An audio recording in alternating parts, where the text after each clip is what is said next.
Ryan Seacrest's vitality dwindles swiftly as medical experts deliver the grim, cancer-confirmed verdict. Shakira fell apart in shock. They first detected the shift like a forgotten chord, subtle, routine occurrences that gave them pause. Ryan would muff a sentence, misplace his glasses 3 times in a morning, or pause mid-thought as if the thread of his focus had frayed. Initially, the family dismissed it with humor. A hectic schedule, the pressure of his career, the way existence accelerates and confuses the maps in our awareness. But when Ryan lost more than momentum, when his hunger diminished to a few small bites and his evenings became long, heavy periods of sleep, the lightheartedness disappeared and left the residence with deeper shadows. The diagnosis arrived in its own stark language, formal, unsparing, and somehow more personal than the family anticipated. Tests that had been ordered as a precaution revealed a quickening of the ailment that none of them had envisioned. The word cancer rested on the table between Shakira and Ryan like a volatile object, something that demanded caution, deliberation, and a gentle slowness to approach. This is an account about that particular week and the weeks that unfolded like wounds around it. The frantic pace of hospital lighting, the breakdown on a wet afternoon, the press that attempted to turn a private sadness into a public spectacle, and the small, defiant routines that prevented a family from dissolving into gossip. When Ryan was first admitted, the decision felt abrupt because terror doesn't adhere to schedules. One moment you are discussing scripts and the cat's refusal to be contained. The next, the walls of your dwelling are the wrong shade for the emotion you are carrying. The oncologist used the word aggressive and detailed how the malignancy had progressed faster than they'd wished.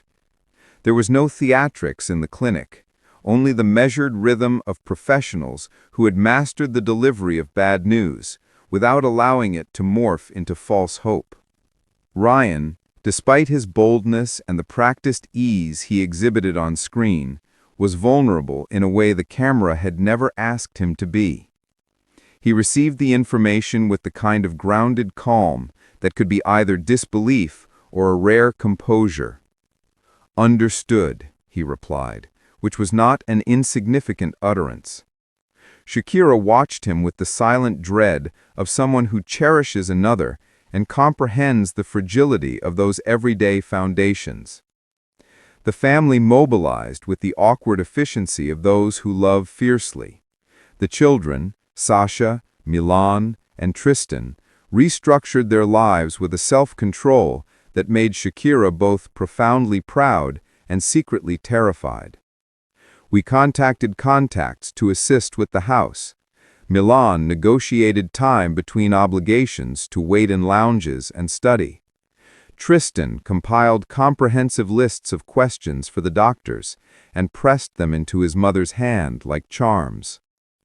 Ryan was placed in a standard unit first, where the air smelled of sterilization and the world seemed confined to cautious procedures.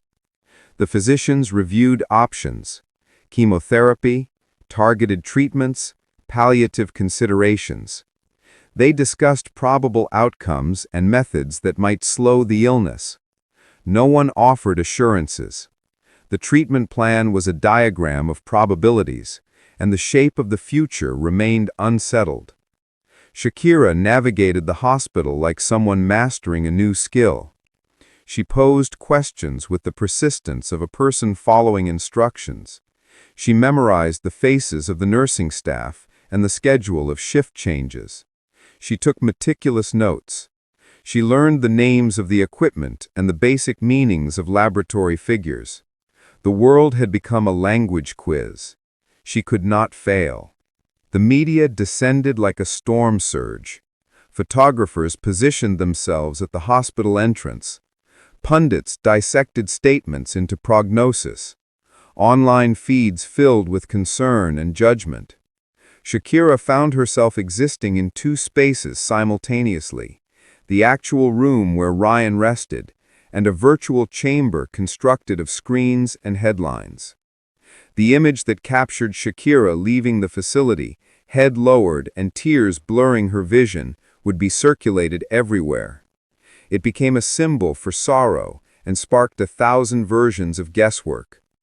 They tried to manage the narrative with a brief, carefully crafted public release, gratitude for support, a plea for privacy, and a promise that the family would provide updates when possible. It was the kind of wording authored by those who grasp the press's hunger for sensationalism and the family's need for space. But statements are a flimsy shield, words you release like a thin cloth into a hurricane and hope they remain. On the third night following admission, Ryan's state declined rapidly. A high temperature surged, his blood pressure plummeted, and the monitors that had been a gentle thrum became blaring warnings. Nurses rushed in, moving with a kind of coordination that appears choreographed because it is well rehearsed. When they transported him to the ICU, the family felt like a leash had been severed and tossed into a violent current. The ICU is a different architecture of anxiety. Small spaces, glass doors, and a rhythm that makes you lose track of time. Machines regulate breathing. Tubes create a network across the skin. Voices are calmer, more technical.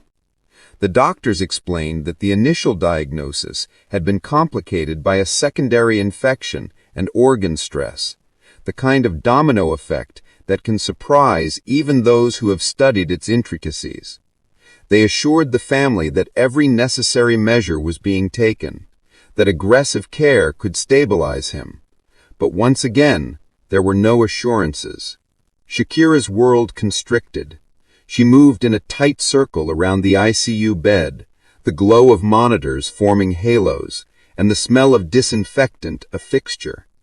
She established a rhythm in the small acts, straightening a blanket, gently moving hair from his brow, answering calls with one hand while keeping the other on his wrist.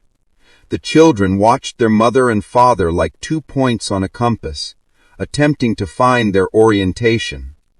On an afternoon that began normally and then veered into emergency, Shakira stepped away from the waiting room to accept a call. She had been meticulous about recording the names of friends and medical consultants who could advise, and she felt as if a list of tasks lengthened endlessly. Then, in the corridor, a sudden wave of dizziness overcame her, and her legs gave way. The world spun into whiteness. She collapsed on the linoleum, and for a moment, all sound ceased. A nurse who had been reviewing records caught her arm and stayed with her, offering quiet comfort. IV fluids were administered. An attendant notified someone to inform Ryan's children. The collapse was not theatrical in its visual presentation, but utterly devastating in the way it communicated exhaustion. It was not a collapse seeking attention. It was a complete depletion where a person had invested all their energy into keeping a family strong and finally gave out. When a photograph of Shakira being helped into an ambulance appeared on morning feeds the following day, reactions varied greatly. Some offered sympathy. Others openly questioned whether the family had been irresponsible in exposing their struggles. A surge of angered commentators demanded statements from the hospital, from agents, from anyone who would respond. Social media does not permit the slow, deep process of grieving. It craves immediate judgments. In that instant, the family's personal agony became a public reflection. The headline creators devised phrases like "Shakira fell apart in shock" and "Ryan Seacrest's vitality dwindles swiftly." The language was accurate only to the extent that it was sensational. The complexity, the fatigue, the overwhelm, the sequence of institutional procedures was filtered through a perspective that favors certainty. In the ICU, time was marked in small units: blood tests, medication records, scans. Shakira attempted to make sense of the schedules, to translate them into something actionable. She learned to be the family's grounding force and the public representative simultaneously, a peculiar double existence that felt like balancing on a tightrope. In the quiet hours, she wrote notes. She slipped them into Ryan's belongings, small, everyday items that would feel like future gifts, recipes, humorous stories, reminders to care for the plants. The doctors worked with a mix of urgency and caution. They attempted targeted treatments and broad-spectrum antibiotics for the infection. The team consulted specialists, ordered new scans, and debated protocols in hushed meeting rooms. Medicine is often a negotiation between technology and the patient. They found themselves on both sides of that discussion.